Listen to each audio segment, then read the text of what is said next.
Welcome to The Source, where we combine the headlines with in-depth conversations with the newsmakers themselves.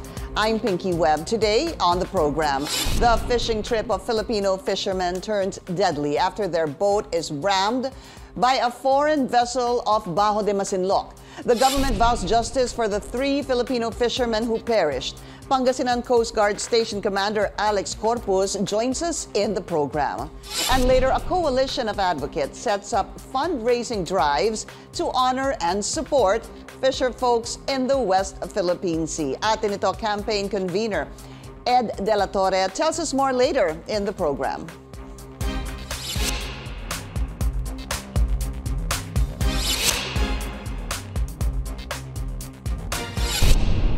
Calls for justice resound after a suspected Marshall Islands registered vessel rammed a Filipino fishing boat, killing 3 people. The incident took place off Bajo de Masinloc on October 2nd, while the Filipinos' watercraft was moored to an anchored fish float. Our correspondent Tristan Nodalo spoke to a fisherman in Infanta, Pangasinan, who was among the first to rescue the survivors.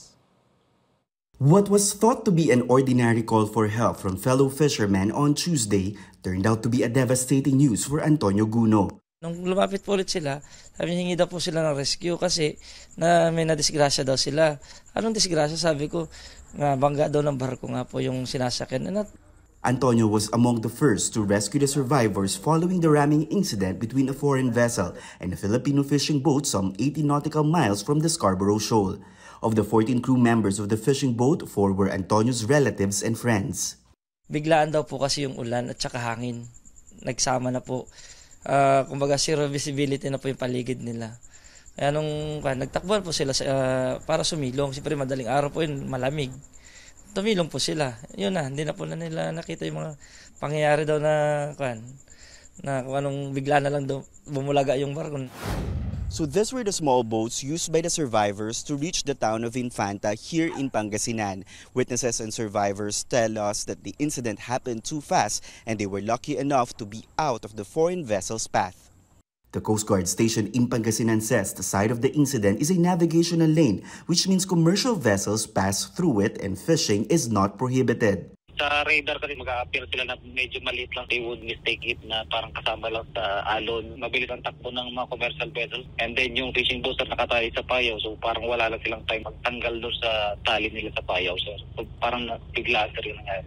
Dapat naman po, kung may makita naman silang fishing vessel na may ilaw, sana naman. Kung di sila nakita, sila na lang po muna mag-adjust. Ang liit namin sila laki nila Pag nabangga ka naman nila yan, para ka lang wala lang. Wala lang, na dumaan ka lang. The Coast Guard adds that there should be a thorough investigation to avoid speculations. The PCG initially reported that the oil tanker named Pacific Anna and registered in Marshall Islands was in the area during the fatal incident. Lumalabas na yung oil crude tanker ang nandoon sa area about that particular time. Pero ito'y matagalang pang-investigation at magiging masusi tayo sapagkat ayaw nating mag-akusa. Bagamat we suspected, titignan na circumstances. The remains of the 3 fishermen were brought to Subic Town in Zambales along with the survivors. For Antonio, he can only hope for justice. Kahit sino, panlahi yan, dapat po managot sila. Station nga po talaga. The question now is who will extend assistance to the families of those who perish, considering that the captain who owned the Filipino fishing boat was among the fatalities. Tristan Nodalo, CNN Philippines, Infanta, Pangasinan. And let's go straight to the source of the story. We have Pangasinan PCG Station Commander Alex Corpus. Sir Alex, welcome to the source. Thank you so much for your time, sir. Yes, ma'am. Good morning po. Magandang umaga po. Coast Guard Commander Corpus in the line po. Opo. Commander, can you just give us or tell us the latest dito po sa investigation on that collision that led to the death doon po sa 3 Filipino fishermen near Scarborough Shoal? Yes po, ma'am. As of yesterday po, natapos po yung initial interview. Pero that's just part of the series of interviews po in investigation ng Marine Casualty Investigation team po natin. They are under the Maritime Safety Services Command po, based sa Cavite. And after po noon, ang max days po na sinabi ng team leader po ng investigating team is 5 days. And from here po sa Pangasinan area po, ipo-forward po natin to sa headquarters mismo para magkaroon pa po ng mas extensive po na investigation. And yun nga po, medyo ibang bansa po kasi mga involved dito kasi ibang flag po yung na nakarehistro sa bangka foreign vessel na to. So, gagawin po natin ang lahat para ma-determine po natin kung sino po yung culprit dito sa pangyayari ng po ito. But it was already said, sir, I hope you can give some more clarity here. The Philippine Coast Guard was initially saying that doon po sa monitoring, doon sa area noong Monday at 4 a.m. or 4:20 a.m., it appears that this oil tanker, Pacific Ana, registered under the Marshall Islands, could have been the one responsible for the collision. Could have been ho pa rin ho ba ito? O sigurado na ho bang itong Pacific Ana? Yes, ma'am. Until po hindi lumalabas yung final result po ng investigation natin, we still have to near speculation pa lang po. Pero yun nga po kung yun po yung nakikita ng higher headquarters po natin, kung yun po yung talagang barko, it will form part of the investigation po. At yun po, mabibigyan po sila ng karapatang sanction po. Opo. So, as the spokesperson of the PCG, Arman Balillo was telling us, kailangan pa ng further investigation. But there's two things here, sir, that possibly points to this oil tanker. One is siya yung nandun sa vicinity when the collision happened. And number two, supposedly, ito din po yung lumalabas na nagtutugma dun sa testimony ng mga survivors? Yes po, ma'am. Yun din po yung nakarating sa amin na balita. And yun nga po, ang sa level ko po is provincial level po ng Pangasinan. We have higher headquarters po who will still determine po kung ano po talaga, anong barko po talaga yung tumama sa kanya. Sa level ko po kasi sa provincial level lang, at meron po tayong mas higher headquarters natin. I understand. Yes po. Apo. We cannot disclose po kung anong barko po talaga yon unless po talagang final result na po ng investigation po natin. So, Commander Corpus, just tell us, what were the fishermen telling you? Of course, we have already some initial report on this, but could you share with us more information? We understand that yung mothership parang naka-angkla po, ano? And then yung around 8 of the crew o yung mga mangingisda, yung mga fishermen ay nasa iba't ibang location nangingisda habang naka-angkla itong mothership na Deerniho. Dirin, sorry. Yes. Can you tell us more about what the fishermen, the survivors, were telling you? Yes, ma'am. According po sa investigation natin, noong 26 September po, nag-depart po sila sa Subic. At nakarating po sila sa incident area noong 30 September. Doon po, naabutan na po sila ng masamang panahon. Nandun po sila sa payaw nila, yung payaw po doon nakatali. Technically po, hindi po sila pwede mag-angkorahe doon kasi napakalalim po noon. So ang ginawa po nila is nakatali po sila sa payaw to secure yung fishing boat nila at para hindi rin po sila mapadpad. Yun po yung usual na ginagawa ng mga fishermen natin, nakakatali po sila sa payaw. Ngayon po, noong October 2, around 4:20 na madaling araw po, masama daw po yung panahon pa rin, nakatali pa rin po sila doon. Umuulan, malakas po yung alon, and restricted po yung visibility. According po sa investigation natin, nagkagulatan na lang po, biglang may tumama sa kanila na commercial vessel, and wala na po silang time para alis po doon sa pagkakatali nila sa payaw. Kasi po itong mga commercial vessels na to ay mabibilis po yung takbo nila. And considering po yung weather condition po doon na masama po yung panahon and madaling araw po, so madilim pa po noong time na yun. Opo. Understandable, sir, no? Pero hindi ho ba kahit na maliit na barko yan o bangka, hindi ho ba may ilaw yan? Yes po, ma'am. As per regulation po, mandated po itong mga vessels natin, like itong fishing vessel natin, na pag madilim po or nakaangkorahe or nakarig po sila sa fixed structure sa dagat like itong payaw, dapat po nagdi-display po sila ng all white round light at per rules of the road po. Yun nga po, meron talagang sa part ng commercial vessel, meron po silang kapabayaan sa part na yan. Kung halimbawa hindi po nakita ng lookout itong bangka. Pero yun nga po, meron po kasing circumstance doon na madilim, masama po yung panahon, and restricted po yung visibility. Sabihin po, hindi po nakikita na maayos yung dadaanan nila. Pero Commander, meron pong ilaw itong si Diri?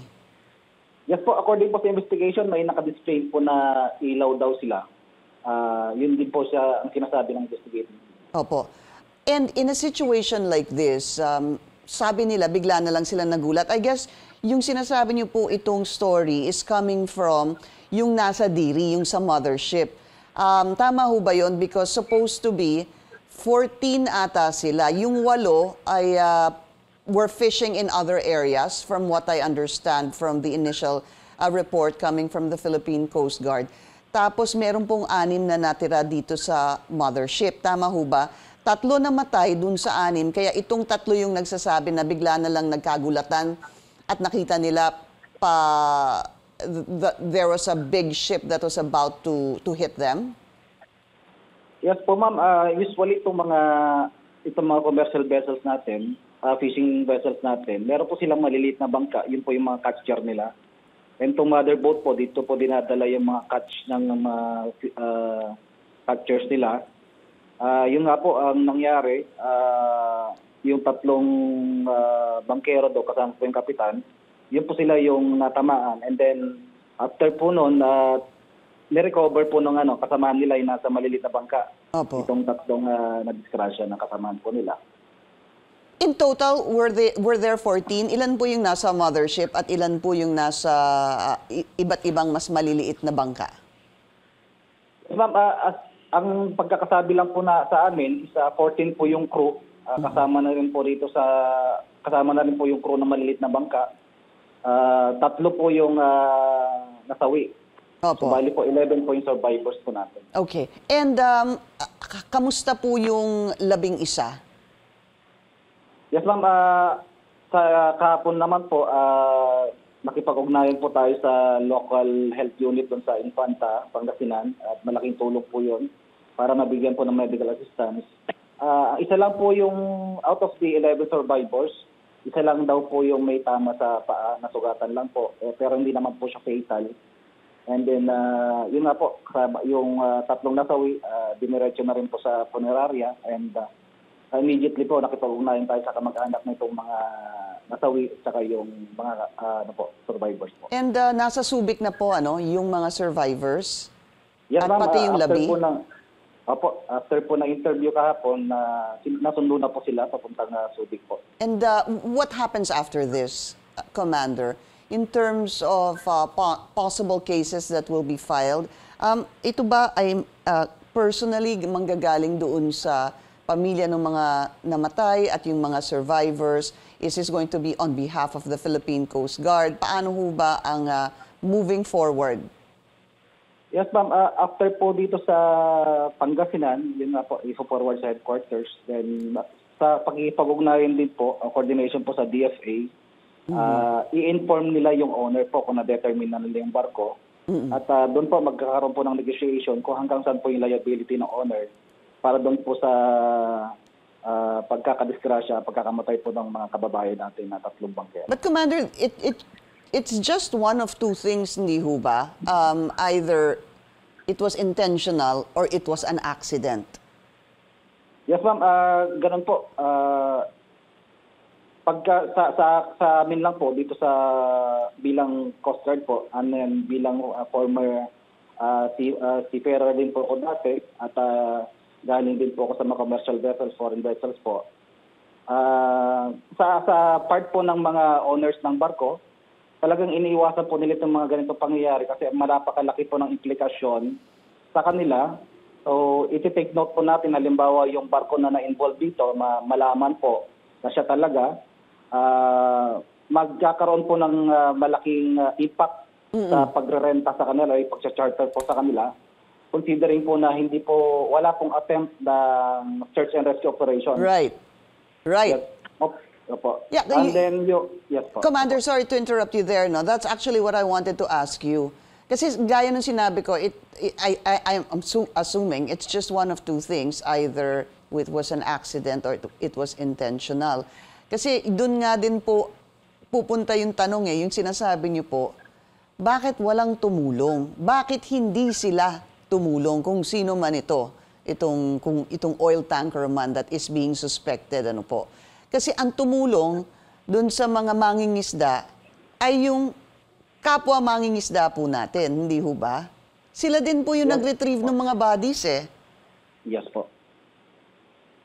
Bali po, sa SOLAS Convention po to, under Regulation 33, distress messages. Halimbawa po, may distress vessel o distress person, halimbawa may nalaglag na tao doon, it is mandated by convention po na kung ano po yung pinakamalapit na barko, regardless kung sila nakasagasa o hindi po nakasagasa, sila po yung unang-unang magre-responde at i-rescue po itong mga distressed persons sa pangyayari po.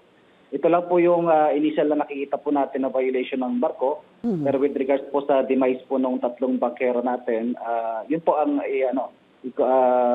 i-determine po na po to kung ano po yung hanggang saan level po yung liability ng owner. And if that is the protocol, Commander, the ship could say na hindi namin nakita. Yung ganun ho ba, is that a good defense? Does that work? Kasi I ask that, sir, because hindi ho ba may radar naman? I understand, madilim, 4:00 ng umaga, masama yung panahon, pero may ilaw. But then again, I don't know the situation at sea. Pero yung mga ganun ba, meron ho bang chance na hindi talaga nakita yung maliit na yung mothership na Diri? Yes po, ma'am. Sa aking sariling opinion lang po, based po sa experience ko bilang dating seafarer po, malaki po yung posibilidad na hindi napansin nitong commercial vessel. Pero hindi po to sure. Ito lang po, babanggitin ko lang din po yung responsibility under ng rules of the road. Ito po isang convention din. Ang sabi po sa responsibility, Part A po, nothing in this rule shall exonerate any vessel or the owner, master or crew thereof from the consequences of any neglect to comply with these rules of the neglect of any precaution which may be required by the ordinary practice of seamen or by the special circumstances of the case. Ibig sabihin po nito, hindi po exempted yung owner or your crew kung mga ganito pong pangyayari. Kung may mga collision po or for this matter, allision po to, hindi po ine-exempt yung owner tsaka yung crew. Nasasabihin nila, di ko nakita. Opo. Kasi kailangan po nagme-maintain po ng proper lookout po lagi itong mga navigators natin. Yeah. Regardless po kung ano po yung circumstances po or weather conditions sa area na yun. Kumbaga kahit sabihin hindi nakita at aksidente ito, it doesn't exonerate them from any liability or responsibility in the incident. We'll continue to monitor the situation and get updates regarding this, of course, from the headquarters of the Philippine Coast Guard. In the meantime, Pangasinan, PCG Station Commander Alex Corpus, sir, maraming salamat po sa inyong oras. Salamat din po. Magandang umaga po. And coming up, as tensions in the West Philippine Sea escalate, a newly formed group launches a donation drive to support local fishers. We speak to Atin Ito campaign convener Ed De La Torre after the break. This is The Source on CNN Philippines. Please stay tuned.